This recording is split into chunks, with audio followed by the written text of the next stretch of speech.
kuona ya kwamba nchi yetu iko sawa.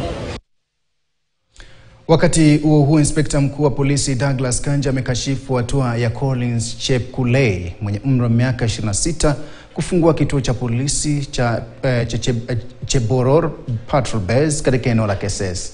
Akizungumza jijini Mombasa baada ya kufungua rasmi kituo cha polisi cha Mbaraki katika eneo la Mvita, Kanja amesema kwamba kuna utaratibu wa kufuatwa wakati wa kufungua kituo cha polisi. Anasema mikakati imewekwa ili kuimarisha usalama sehemu mbalimbali kote nchini. Kuna utaratibu ambao inafuatwa. Kuna kitu inaitwa public participation pamoja na leadership ya area fulani.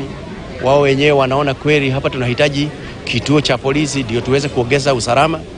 Alafu hiyo mjadala inapelekwa kwa Sub County Security Committee ambao inaongozwa na the DCC wa hiyo area na wakuu ya polisi wa hiyo area na National Intelligence Service na wale wengine ambao wako kwa hiyo vitengo za usalama. Wanaikalia chini, wanaiangalia vizuri. Wanaona na kweli vile wananchi wanasema hapa tunahitaji kituo cha polisi ni hivyo. Kwa hivyo hiyo wazo inaletwa mpaka inafika kwa Inspector General wa polisi kule Nairobi, na kweli sisi tukifuata ile utaratibu imewekwa na katiba yetu, tunaona kweli inatakana kupeanwa polisi hapo. So hiyo ndio ile utaratibu inatakana kufanywa, na ndio ile angefuata ule alifungua kituo yake ya polisi.